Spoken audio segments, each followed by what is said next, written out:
আল্লাহ তাআলা শুকরিয়া আদায় করি যে আল্লাহ সুবহানাহু ওয়া তাআলা পবিত্র জুমার দিনে প্রচণ্ড ঠান্ডাকে উপেক্ষা করে তার ইবাদতের জন্য তার ঘর মসজিদে আসার, বসার, কিছু কথা বলার, শোনার তৌফিক আমাদেরকে দান করেছেন। সকলে বলে আলহামদুলিল্লাহ। অগণিত অসংখ্য দুরূদ ও সালাম সেই রাসূলের প্রতি যে রাসূলকে আল্লাহ সুবহানাহু ওয়া তাআলা আমাদের জন্য, বিশ্ববাসীর জন্য রহমত হিসেবে প্রেরণ করেছেন। সে রাসূলের প্রতি আমরা সকলে দরুদ পাঠ করি, বলেন সাল্লাল্লাহু আলাইহি ওয়াসাল্লাম। আজকের আলোচনার বিষয় হচ্ছে রিবা। আরবিতে বলা হয় রিবা আর বাংলায় বলা হয় সুদ। কি এটা আমাদের পরিচিত না সবার কাছে? আজকে সুদ সম্পর্কে আলোচনা করব ইনশাআল্লাহ।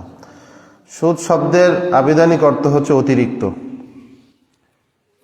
অর্থাৎ আপনি যেটা দিলেন তার চাইতে বেশি নিলেন। কিন্তু এখানে বিষয় মনে রাখতে হবে দুইটা জিনিস, টাকার বিনিময় আর একই পণ্যের বিনিময়। সেটা আমরা আলোচনা করব ইনশাআল্লাহ। রিবা যাকে আমরা বলি সুদ, ইসলামী পরিভাষায় রিবা বা সুদের সংজ্ঞা হচ্ছে প্রদত্ত ঋণের উপর পূর্ব নির্ধারিত হারে অতিরিক্ত অর্থ আদায় করাকে সুদ বলে। আর পণ্যের ক্ষেত্রে একই জাতীয় পণ্য, সেটা হচ্ছে কি করলে একই জাতীয় জিনিসের মধ্যে কম পরিমাণ পণ্য দিয়ে বেশি পরিমাণ পণ্য যদি আমরা নিই, সেটাকে পণ্যের ক্ষেত্রে সেটাকে সুদ বলে। তাহলে অর্থের বিনিময়ে যদি আমরা বেশি অর্থ নিই আর পণ্যের বিনিময়ে আমি কম পণ্য দিলাম, একই পণ্য আবার বেশি নিলাম, সেটাও কি হয়ে যাবে? সুদ হয়ে যাবে। এই সুদ সুস্পষ্টভাবে হারাম এবং কবিরা গুনাহ। সুদ কি? হারাম এবং কবিরা গুনাহ। এটা এত কঠোর কবিরা গুনাহ যে সম্পর্কে আল্লাহ সুবহানাহু ওয়া তাআলা সূরা বাকারার মধ্যে বলেন, ফাইল্লাম তাফআলু ফাযনু বিহারবিম মিনাল্লাহি ওয়া রাসূলিহি। যদি তোমরা সুদ পরিত্যাগ না করো, যদি তোমরা সুদ থেকে বিরত না থাকো, না বাঁচো, তাহলে আল্লাহ এবং তার রাসূলের সাথে যুদ্ধের প্রস্তুতি নাও। নাউজুবিল্লাহ বলবো না? যদি আমরা সুদ থেকে বাঁচতে না পারি, সুদ খাওয়া বন্ধ না করি, যুদ্ধ করতে হবে কার সাথে? আল্লাহ এবং তার। বলেন আল্লাহর সাথে যদি আমরা যুদ্ধ করি, পৃথিবীর এমন কোন শক্তি আছে যে আল্লাহর সাথে পারবে? কি বলেন, পারবে? তাহলে সুদ যদি আপনি খান, মনে রাখেন আল্লাহ এবং তার রাসূলের সাথে যুদ্ধের ঘোষণা শুনে নাও। তাহলে যুদ্ধের ঘোষণা মানে কি? যে আমরা যুদ্ধ করতে প্রস্তুত নাকি? তাহলে সুদ থেকে আমাদেরকে কি থাকতে হবে? বিরত থাকতে হবে। সুদের এত ভয়াবহ গুনাহ যা অন্য কোন গুনাহ সম্পর্কে আল্লাহ তাআলা এবং আল্লাহ রাসূল এই বিষয়ে এতটা বলেননি। কি বিষয়? রাসূলুল্লাহ সাল্লাল্লাহু আলাইহি ওয়াসাল্লাম সুদ সম্পর্কে বলেন, আর রিবা সাবউনা বাবা, সুদের ৭০টি প্রকারেরও পাপ আছে। উদুনাহা মিসলু আন ইয়ানকিহা আর-রাজুলু উম্মুহু, সবচেয়ে নিম্ন শ্রেণীর পাপ হচ্ছে, সবচেয়ে কম পাপ হচ্ছে সে তার মার সাথে জিনা করলো। সবচেয়ে কম পাপ মানে এটাই হচ্ছে সুদের সবচেয়ে কম পাপ, যে তার মার সাথে কি করলো। এখন আপনারা বলতে পারেন আল্লাহ তাআলা জিনার কথা কেন বললেন? আল্লাহ তো অনেক কিছু বলতে পারতেন, তাও নিজের মার সাথে। কারণ আমরা সমাজে যে যাই বলুক না কেন, কেউ যদি একটু জিনা করে আমরা তাকে খারাপ চোখে দেখি কি দেখি না? কি দেখি না?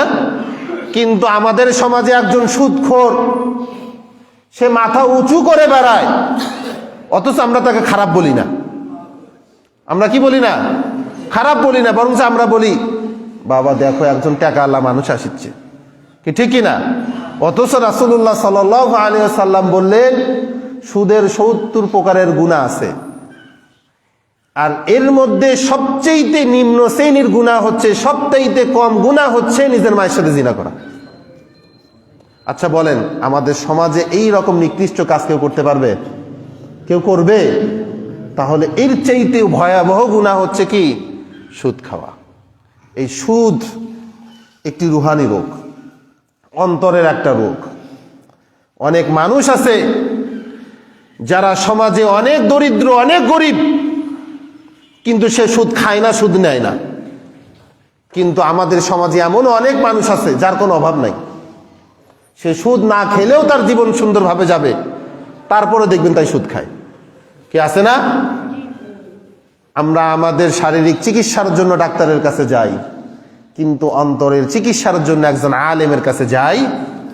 যদিও যাই কোনো ফতুয়া মাসালা জানার জন্য, মাসালা শুনে আসে বলে হুজুর একটু দোয়া করে দিয়েন। আর আমরা যদি কোনো অ্যাডভোকেটের কাছে যাই, ফিস দিই 2000 টাকা, ডাক্তারের কাছে যাই ফিস দিই 1000 টাকা, আর কোন আলেমের কাছে গেলে ফতুয়াও ফ্রি, সাথে দোয়াও ফ্রি। কি ঠিক কিনা? এই রোগ থেকে আমাদেরকে মুক্ত করতে হবে ইনশাআল্লাহ। তাহলে কি সুদ খাওয়া যাবে? সমাজে যারা সুদ খায় তাদের সাথে কি আচরণ করতে হবে? বিরোধিতা করতে হবে এবং তাদেরকে কঠোরভাবে দমন করতে হবে। অথচ রাসূলুল্লাহ সাল্লাল্লাহু আলাইহি ওয়াসাল্লাম বলেছেন, যারা সুদ খায় ওরা তো খাই, কিন্তু কোনো ব্যক্তি যদি ইচ্ছাকৃতভাবে জেনে শুনে 1 দিরহামটা সুদ খায়, 1 দিরহাম সমান সমান বাংলাদেশের এখন সম্ভবত 600 সামথিং টাকা, 33 টাকা 30 টাকার মতন। এই সমপরিমাণ টাকা যদি কেউ খায় ইচ্ছাকৃতভাবে, রাসূল কি বলেন শুনেন, দিরহামু রিবা ইয়াকুলু রাজুলু, কোনো ব্যক্তি যদি জেনে শুনে 1 দিরহাম সুদ খায়, কয় দিরহাম? 1 দিরহাম, তাহলে কি হবে? ওয়া হুয়া ইয়ালামু আশাদ্দু মিন 36 জামানাতিন, 36 বার ব্যভিচার করার চাইতেও মারাত্মক। কয়বার? 36 বার। 1 দিরহাম অর্থাৎ আপনি ধরেন কথার কথা 1000 টাকা যদি আপনি সুদ খান জেনে শুনে, তাহলে কয়বার জিনা করার চাইতে বেশি? 36 বার। কয়বার? আমাদের সমাজে একবার একটা মানুষ জিনা করলে ওর অবস্থা খারাপ। কি খারাপ হয় না? সমাজের মানুষ ধরে টরে যত প্রকারের শাস্তি দেওয়া লাগে দিয়ে দেয়। সিলেটে 12 জন সম্ভবত তরুণ তরুণী বেড়াইতে গেছে রিসোর্টে, যাই হোক যে কোনো কিছু হয়তো বা করছে, সবাই ধরে বিয়ে দিয়ে দিছে। কি দিয়ে দিছে? বিয়ে দিয়ে দিয়েছে। তার মানে কি আমাদের সমাজের মানুষগুলো জিনা সম্পর্কে খুব অ্যাক্টিভ, যে জিনা করা। কিন্তু সুদ যে এর চাইতেও মারাত্মক, এর চাইতেও ক্ষতিকর বিষয়, এটা আমরা বুঝি না। আমরা বলি ওই সুদ খায়, শেষ। অথচ এর গুনাহ কত বড়, যে রাসূলুল্লাহ বললেন যে সবচেয়ে ছোট গুনাহ হচ্ছে নিজের মায়ের সাথে জিনা করা, নিজের মায়ের সাথে ব্যভিচার করা, নিজের মাকে বিবাহ করা। কি আমরা কেউ করব? কি করব? আমরা কেউ করব না।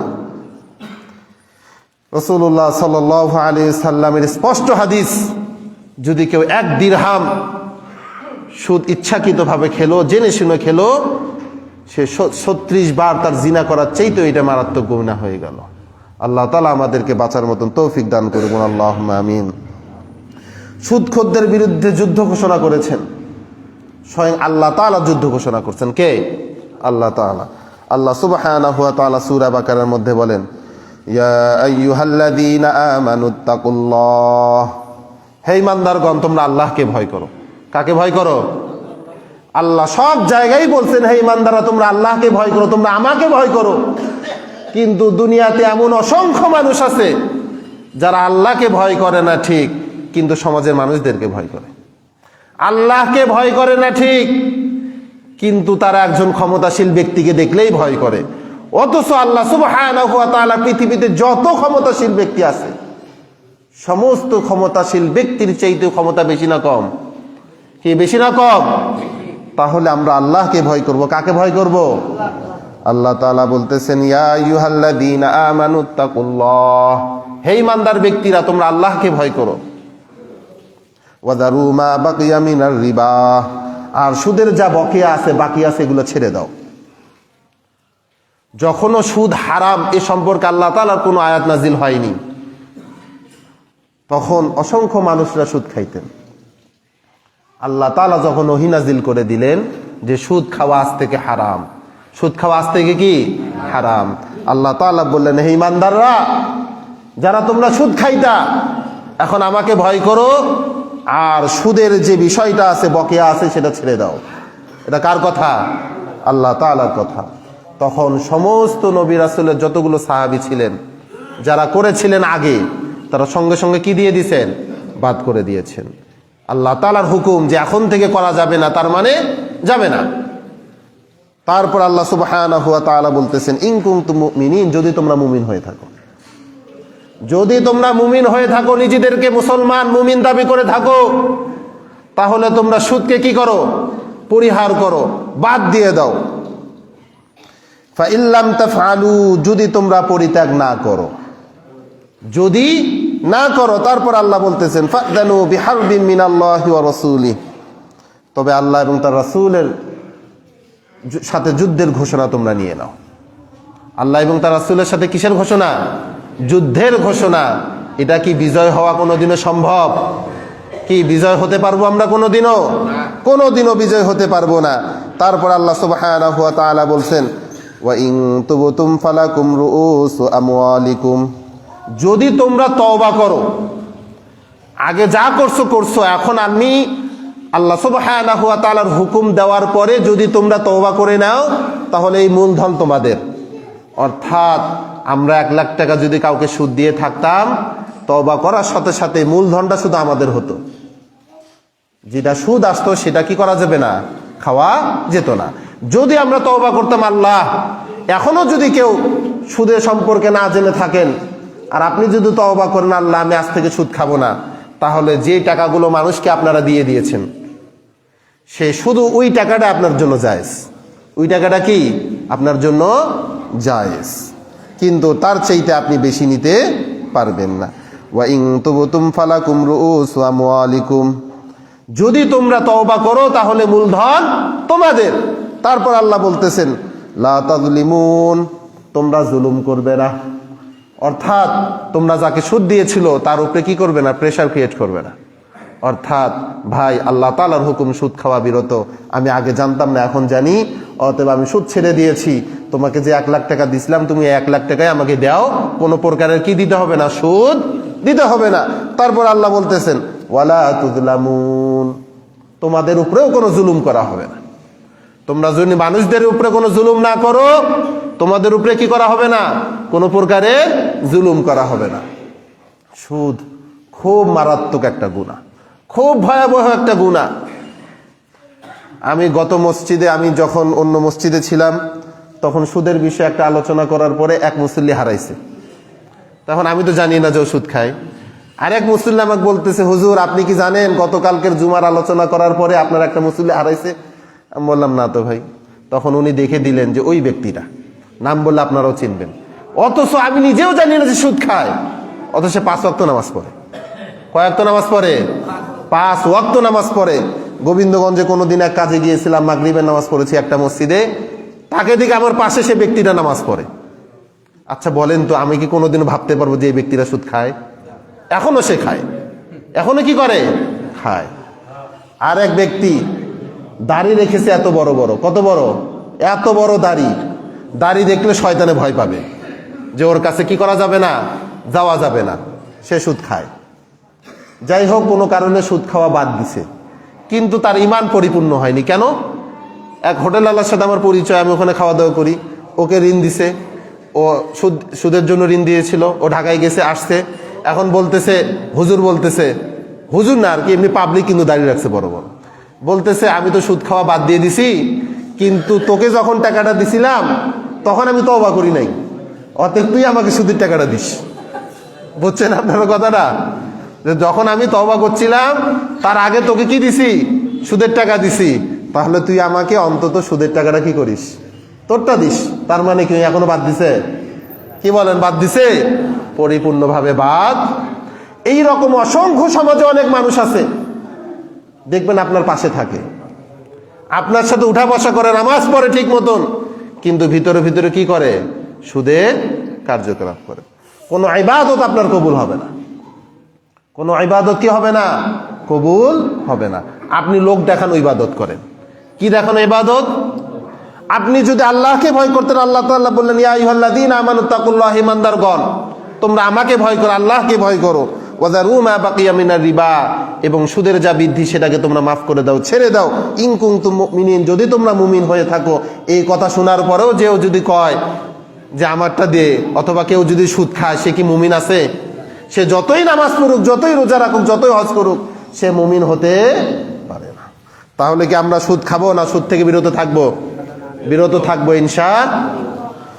ইবনে আব্বাস রাদিয়াল্লাহু তাআলা আনহু মতে তিনি বলেন যে যদি সরকার, রাষ্ট্রপ্রধান যদি সরকারি হয়ে যায়, অর্থাৎ রাষ্ট্র যদি কোরআনের আইন দ্বারা পরিচালিত হয়, তাহলে সরকারের উচিত এই রকম লোকদেরকে তওবা করানো। এরকম লোকদেরকে কি করানো? তওবা করানো, ফিরে আনা। যদি তারপরেও সে সুদ খায়, তার শিরোচ্ছেদ করতে হবে। শিরোচ্ছেদ আমরা বুঝি, অর্থাৎ গর্দানটা মাথা থেকে আলাদা করে দিতে হবে।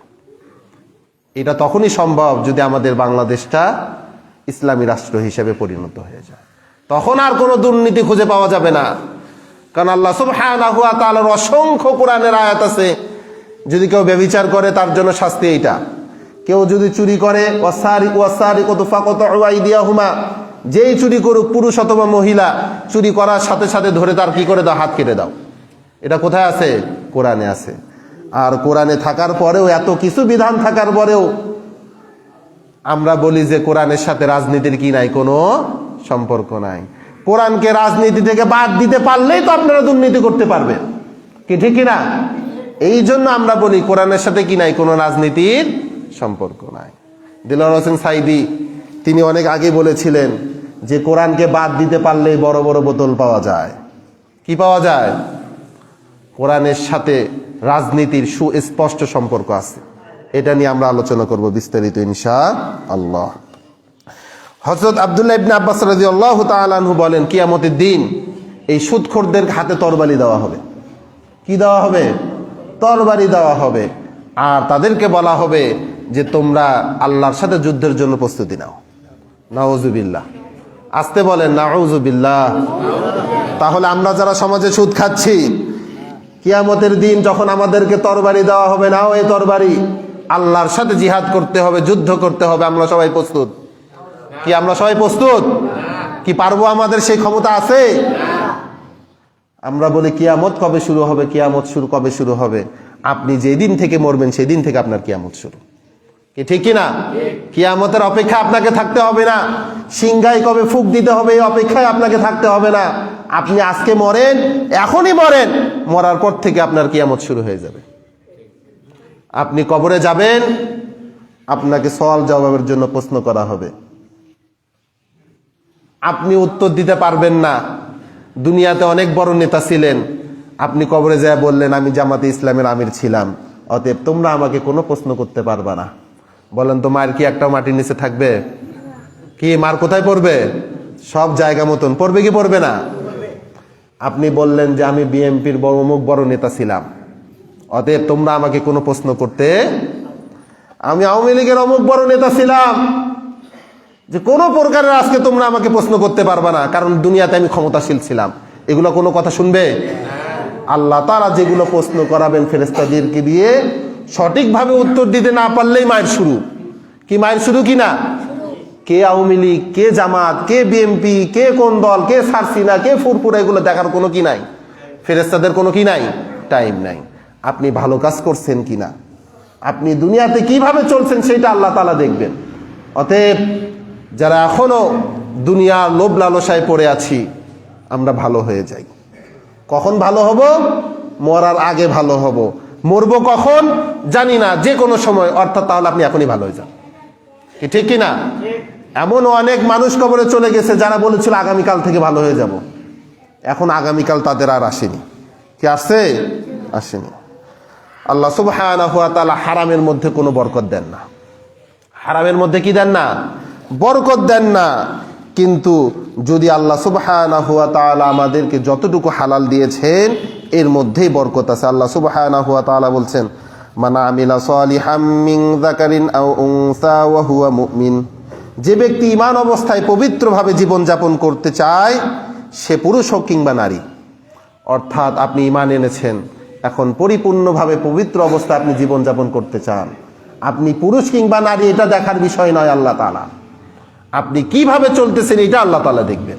তারপর আল্লাহ তাআলা বলতেছেন, ফালানুহিয়ান্নাহু হায়াতান তাইয়্যিবা, আমি অবশ্যই তোমাদেরকে অনাবিল সুখ শান্তিতে দান করে দেব, ভরপুর করে দেব। সুবহানাল্লাহ। অর্থাৎ আমরা যদি পবিত্রভাবে চলতে পারি, হালাল রুজি উপার্জন করতে পারি, মানুষকে না ঠকাই, মানুষের কাছ থেকে চাঁদাবাজি না করে নিই, নিজে কষ্ট করে ইনকাম করে উপার্জন যদি আমরা করি পবিত্রভাবে, আল্লাহ বলতেছেন পুরুষ হোক অথবা নারী হোক দেখার বিষয় না, আমি তাকে অনাবিল সুখ শান্তি দান করব। কি আমরা সুখ শান্তি চাই তো ইনশাআল্লাহ? তারপর আল্লাহ সুবহানাহু ওয়া তাআলা বলছেন ওয়ালানাজজিয়ান্নাহুম আজরাহুম বিআহসানি মা কানু ইয়ামালুন, আর তারা যে নেক আমল করত আমি অবশ্যই তার বিনিময়ে উত্তম পুরস্কার দান করব। সুবহানাল্লাহ। অর্থাৎ আমরা যদি দুনিয়াতে নেক আমল করে থাকি, ভালো কাজ করে থাকি, আমাদেরকে পুরস্কার দিবেন কে? পুরস্কার দিবেন কে? দুনিয়ার কারো কাছ থেকে আমাদের পুরস্কারের দরকার নাই। কে খারাপ বলল, কে ভালোবাসলো, কে মন্দ বলল, এটা দেখার বিষয় আমাদের দুনিয়াতে। আল্লাহ তাআলা আমাদেরকে পুরস্কার দিবেন, এর চাইতে বড় পুরস্কার কি হতে পারে? কি এর চাইতে বড় পুরস্কার আপনাদের আর লাগবে? কি দরকার আছে? দুনিয়ার সমস্ত ধন সম্পদ যদি আপনাকে দিয়ে দেওয়া হয়, আল্লাহ তাআলা যে পুরস্কার দিবেন তার চাইতে কম না বেশি? কি বেশি দিবে না? অবশ্যই কি করবেন? বেশি দিবেন। আল্লাহ তাআলা বলতেছেন আমি সুদকে মিটিয়ে দিই। সুদকে কি করে দিই? মিটিয়ে দিই, ধ্বংস করে দিই। আল্লাহ সুবহানাহু ওয়া তাআলা সূরা বাকারার মধ্যে বলতেছেন ইয়ামহাকুল্লাহুর রিবা, আল্লাহ সুদকে মিটিয়ে দেন। সুদকে কি করে দেন? মিটিয়ে দেন। এই মিটিয়ে দেওয়া দুই প্রকার। একটা হচ্ছে যেটা স্পষ্ট, যেটা 100% হয়েই থাকে দুনিয়াতে, সেটা হচ্ছে যারা সুদ খায় এই সুদখোরদের দুনিয়াতে সুখ শান্তি আল্লাহ তাআলা তুলে দেন। দুনিয়া থেকে আল্লাহ তাআলা সমস্ত বরকত তুলে নেন। অর্থাৎ তার টাকা থাকতে পারে কিন্তু সুখ নাই। আপনি যদি কোনো পরিচিত সুদখোর থাকে জিজ্ঞেস করবেন কি অবস্থা, পরিবারের কি অবস্থা, পরিবার পরিজনের কি অবস্থা, দেখবেন যদি আপনার সাথে ভালো সম্পর্ক থাকে অনার্গর খালি বলতেই থাকবে ছেলের এই সমস্যা, মেয়ের এই সমস্যা, বউয়ের সাথে সম্পর্ক না, আমার এই হয়েছে, আমার ডায়াবেটিস, খাইতে পারি না, মানে দেখবেন অশান্তি ঠিক না। এটা ওয়াদা কার? আল্লাহর। কার ওয়াদা? আল্লাহ তাআলা বলতেছেন ইয়ামহাকুল্লাহুর রিবা, আমি সুদকে মিটিয়ে দিই। তার যত প্রকারের টাকা পয়সা থাকুক, নিজে চোখে দেখা আমার বাড়ির সামনে একজন লোক সুদ খাইতো, বেশি টাকা নয়, 4-5 লাখ টাকা, 8 লাখ 10 লাখ টাকা হবে সুদের করছে। একটা গাড়ি কিনছে, ওই যে MP3 গাড়িগুলো আছে না, এগুলা কিনছে সুদের টাকায়, চুরি করা গাড়ি, জানে নাই বুঝে নাই কিনছে, পুলিশ আসে ওকে ধরছে। গাড়িও শেষ, টাকাও শেষ। স্বামী স্ত্রী কয়েক বছর গার্মেন্টস খাটে আসছে দেশে, আবার গ্রামে আসছে।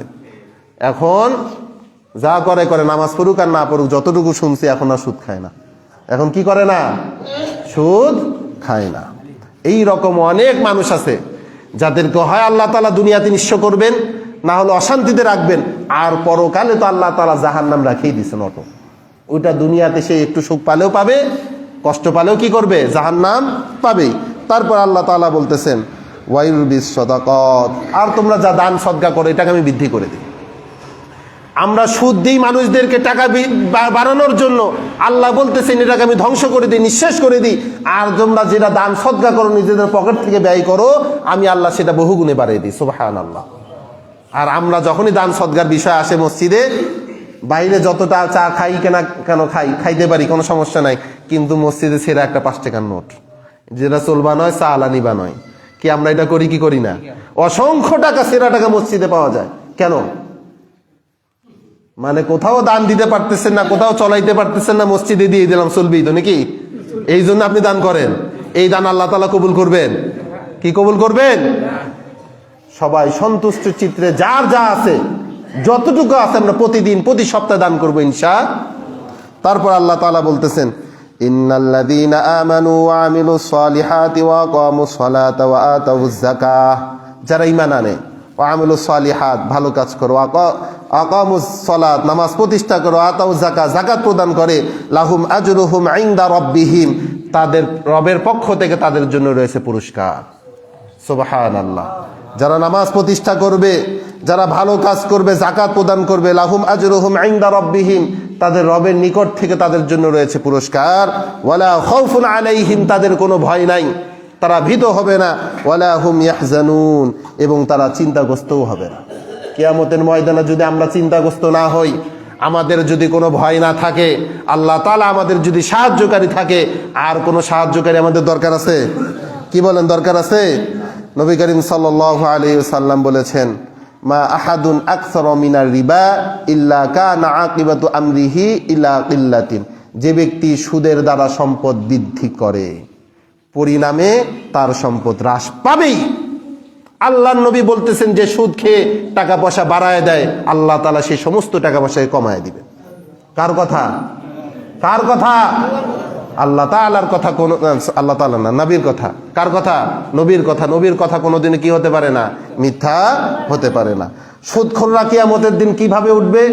আল্লাহ সুবহানাহু ওয়া তাআলা বলতেছেন, আল্লাযীনা ইয়াকুলুনার রিবা লা ইয়াকুমুনা ইল্লা কামা ইয়াকুমুল্লাযী ইয়াতাখাব্বাতুহুশ শাইতানু মিনাল মাস। আর যারা সুদ খায় কিয়ামতের দিন, কিয়ামতের ময়দানে তারা এমন ভাবে দাঁড়াবে, এমন ভাবে উঠবে যেন জিন তাদেরকে আসর করছে, যেন শয়তান তাদেরকে আসর করেছে। আমাদের সমাজে মানুষকে দেখুন জিন ধরে, তার চিন্তা ভাবনা চলাফেরা কেমন হয়ে যায়? পাগলের মতন হয়ে যায় না? ঠিক কিয়ামতের ময়দানে সুদখোর এইভাবে দাঁড়াবে, যে মানুষ দেখে বলবে কি হয়েছে, কি হয়েছে, কি হয়েছে। এরাই সেই সুদখোর যারা সেদিন পাগলের মতন দাঁড়াবে, এমন ভাবে দাঁড়াবে, এমন ভাবে ছুটি করবে, এমন ভাবে চলাফেরা করবে, চিল্লাচিল্লি করবে। দুনিয়াতে দেখলে যেরকম জিন ধরছে মনে হতো, পরকালেও দেখলে মানুষ বলতে সুদখোর। কি বুঝাতে পারছি? আপনি তলে তলে গোপনে যেখানেই ভাবে সুদ খান না কেন, পরকালে এমনি ফুটে উঠবে। এমনি কি হবে? ফুটে উঠবে। তারপর আল্লাহ তাআলা বলতেছেন, যালিকা বিআন্নাহুম ক্বালু ইন্নামাল বাইউ মিসলুর রিবা। তাদের এই অবস্থা হওয়ার কারণ হচ্ছে তারা দুনিয়াতে সুদ খাইতো। তারা দুনিয়াতে কি করত? সুদ খাইতো। কিয়ামতের ময়দানে তারা এরকম লাফালাফি ছুটাছুটি করার কারণ হচ্ছে তারা দুনিয়াতে কি খাইতো ভাই? সুদ খাইতো। ওয়া হাল্লাল্লাহুল বাইআ ওয়া হাররামার রিবা। অথচ আল্লাহ সুবহানাহু ওয়া তাআলা ব্যবসাকে হালাল করেছেন আর সুদকে কি করছেন? হারাম করেছেন। ব্যবসা করা হালাল আর সুদ খাওয়া হারাম। ফামান জাআহু মাউইযাতুম মির রাব্বিহি, অতঃপর যার কাছে তার প্রভুর উপদেশ আসার পরে সে সুদ ভক্ষণ থেকে বিরত হয়েছে, অর্থাৎ আল্লাহ সুবহানাহু ওয়া তাআলার হুকুম এসেছে সুদ খাওয়া বন্ধ করতে হবে। যারা আদেশ আসার পরে সুদ খাওয়া বন্ধ করছে, ফান্তাহা ফালাহু মা সালাফ, পূর্বে যা কিছু হয়ে গেছে তা ইচ্ছাধীন। অর্থাৎ আল্লাহ তাআলার হুকুম এসেছিল, এই জন্য তারা সুদ খাওয়া বন্ধ করে দিছেন। আর পূর্বে যেটা খাইছে সেটা খাইছে, ওই বিষয়ে আল্লাহ তাআলা কি করবেন না? কোনো কিছু জিজ্ঞাসা করবেন না, কারণ সে তওবা করেছেন। তারপর আল্লাহ তাআলা বলতেছেন, ওয়া আমারুহু ইলাল্লাহ, আর তার ব্যাপারে আল্লাহ সুবহানাহু ওয়া তাআলার হাওলায়, অর্থাৎ তারা যে আগে সুদ খেত সেই সম্পর্কে আল্লাহ তাআলা হাওলায় থাকবে, জিম্মায় থাকবে। সে সম্পর্কে আল্লাহ তাআলা কি করবেন না? কোনো প্রকারের জিজ্ঞাসিত করবেন না। ওয়ামান আদা ফাউলাইকা আসহাবুন নার, আর যারা পুনরায় আল্লাহ তাআলার হুকুম আসার পরেও সুদ খাইছে, আল্লাহ তাআলার বিধান আসার পরেও সুদ খেয়েছে, আল্লাহ তাআলা বলতেছেন ফাউলাইকা আসহাবুন নার, সে জাহান্নামে যাবে। কোথায় যাবে? সুদখোররা জাহান্নামে যাবে। এটা কে বলছেন? আল্লাহ। কে বলছেন? সেখানে কয়দিন থাকবে? হুম ফিহা খালিদুন, তারা সেখানে চিরকাল থাকবে। কয়কাল থাকবে? চিরকাল থাকবে। এই জন্য কি সুদ খাওয়া থেকে আমাদেরকে বিরত থাকতে হবে কি হবে না? কি বিরত থাকতে হবে কি হবে না? হবে। সুদ সম্পর্কে আমরা আগামী জুমা আলোচনা করব ইনশাআল্লাহ। আগামী সপ্তাহে একটু আলোচনা করব, না হলে সময় আমাদের হচ্ছে না। এই জন্য আমাদের সমাজে যারা সুদ খায়, সুদ এখনো বিরত রাখতে পারেনি, তাদের সম্পর্কে বলতে চাই যে আপনারা সুদ থেকে বিরত থাকবেন ইনশাআল্লাহ। আর যে ব্যক্তি সুদ খায়, এখনো খাচ্ছে, তাদের কাছে এই মেসেজটা পৌঁছায় দেন যে সুদ খেলে কিরকম ভয়াবহ পরিণতি হবে। কি আমরা পৌঁছায় দিব তো ইনশাআল্লাহ? যারা সুন্নত নামাজ পড়িনি তারা সুন্নত